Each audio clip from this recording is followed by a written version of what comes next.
কৃষ্ণ শংকৰগুৰু সমাজটোলৈ আমি MBS ক্ৰিয়েশ্যনৰ পৰা সেৱা জনাই আপোনাক সবক আমি এটি বিশেষভাৱে আজি ভিডিঅ'টো প্ৰস্তুত কৰিছোঁ। হঠাতে আমাৰ সৌভাগ্য বুলি আমি ক'ব লাগিব।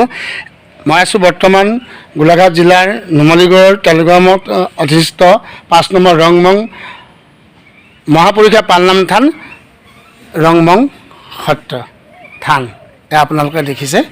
আৰু ইয়াতে আমি আজিৰ দিনত নাম প্ৰসংগৰ বহুত অনুগ্ৰামী আমাৰ ফেচবুকৰ পুৰণা বন্ধু এই আইগৰাকী আৰু আমাৰ লগতে আছে দীপালী আই বৰহুলা। এখেত হৈছে আমাৰ সন্মুখত আছে ফেচবুক টিম আৰু আমাৰ অতিকে আমাৰ মানে ভাল লগা বিষয়লৈ তেওঁ ধৰ্ম অনুগামী। আজি আমি আৰতী আইগৰাকীৰ পৰা কিবা আমি ভকতীয়া কিছু তত্ত্ব আৰু ৰংমঙলৈনো কেনেকৈ আহিবলগীয়া হ'ল তাকে আমি জানিবলৈ বিচাৰিছোঁ। কৃষ্ণ শংকৰ আপোনালোকে ভিডিঅ'টো স্কিপ নকৰাকৈ চাব আৰু চোৱাৰ পিছত লাইক কমেণ্ট কৰিব।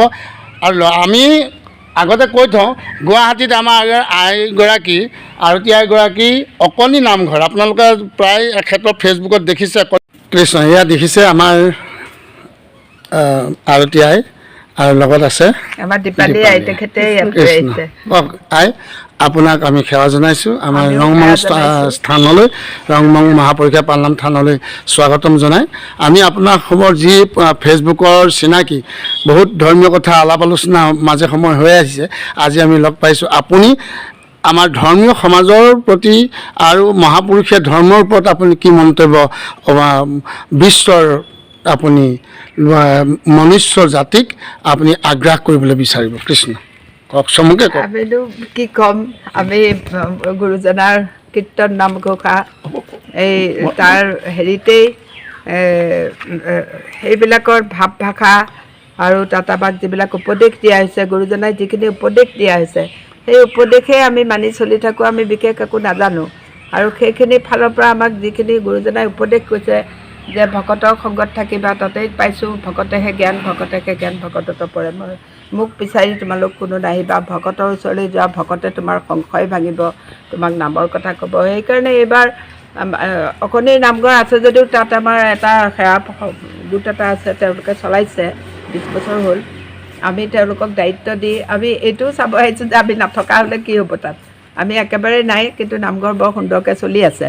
এইবিলাক বস্তু চন্দ্ৰ সূৰ্য থকালৈকে চলি থাকিব। কোনো মানুহ আমি আহিম যাম, কিন্তু এই বস্তু এই গুৰুবন্তী সদায় জ্বলি থাকিব। ইয়াতে ভাদ মাহটো আমি আহিছিলোঁ বিভিন্ন ঠাইত ভকতক লগ পাবৰ কাৰণে। আজি আমাৰ পৰম সৌভাগ্য দীপালী আয়ে ইয়ালৈ লৈ আহিলে এই সত্ৰলৈ, আৰু ইয়াতে পালনাম চলি আছে। আৰু পালনাম চলা মানে কি, আমি ভকতক একদম শুদ্ধ ৰূপত আজি ইয়াত দৰ্শন কৰা হ'ল। তেখেতসকল যেতিয়া পালনামত বহি থাকি নাম ডাকে, নামৰ কৰে, তেতিয়া তেখেতসকলৰ পূৰা মানে কপট ঢাকন গুচাই নিজকে প্ৰকাশ কৰে, গুৰু বস্তু প্ৰকাশ কৰে, বস্তু দৰ্শন কৰে।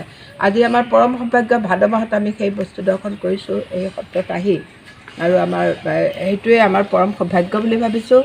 আৰু সকলো এতিয়া ইয়ালৈ আহি ইমান ভাল লাগিছে। আমি গুৱাহাটীত ওলালেই আমি দেখোঁ চাৰিওফালে ইমান বেছি মঠ মন্দিৰ হৈ গ'ল, নামঘৰ ক'ৰবাতে দেখাই পোৱা নাযায়। কিন্তু আজি ইয়াতে যেতিয়া সোমাইছোঁ এই গাঁওবিলাকত দেখিছোঁ ইফালে এটা নামঘৰ, অলপ দূৰ গৈ সিফালে এটা নামঘৰ, সিফালে সত্ৰ, সিফালে সত্ৰ। এইফালৰ পৰা কোনোবা দুজন গামোচা লৈ লৈ চাইকেল লৈ লৈ গৈছে, কোনোবা দুজন ছাতি এখন কট এখন লৈ এইফালৰ পৰা সিফালে গৈছে। এনেকুৱা লাগিছে যেন অকল শংকৰদেৱে মানে সাক্ষাতে এতিয়া বৰ্তমান তেখেতে চৈতন্য হৈ আছে অসমৰ গাঁৱে ভূঞে, বিশেষকৈ উজনি অসমত। বিশেষকৈ উজনি অসমত, নামনি অসমত সিফালে আৰু বোলে শুনিছোঁ, যাব পৰা নাই, এই আপাৰ আছামৰ ফালে নাৰায়ণপুৰ সেইফালে যিমানেই উজনিলৈ যোৱা যায় সিমানেই বস্তুটো মানে বেছি হেৰি, তাত প্ৰেম ভক্তি যিটো চকুৰ পানীৰে ঘোষা গায়, চকুৰ পানীৰে সেৱা শুশ্ৰূষা যিটো ভকতে ভকতক কৰে, আৰু যিটো মানে সহজ সৰল বস্তুটো সেইফালে আছে। এইফালে কি হ'ল, গুৱাহাটীৰ পৰা সিফালে সেই তাতে বস্তুবিলাক মানে এই আপাৰ আছামৰ যিটো প্ৰেম ভক্তি, সেৱা ভক্তি, দীনভক্তি, সেই বস্তুটো খুব কম পোৱা যায়। নাম সকলোৱে গাইছে, নাম সকলোৱে গাইছে, সকলোৱে আজি আমি ক'বলৈ কোন আৰু, শংকৰদেৱৰ কথা সকলোৱে জানে, সকলোৱে তেওঁৰ কথা জানে, আমি ক'বলৈ একো নাই। আমি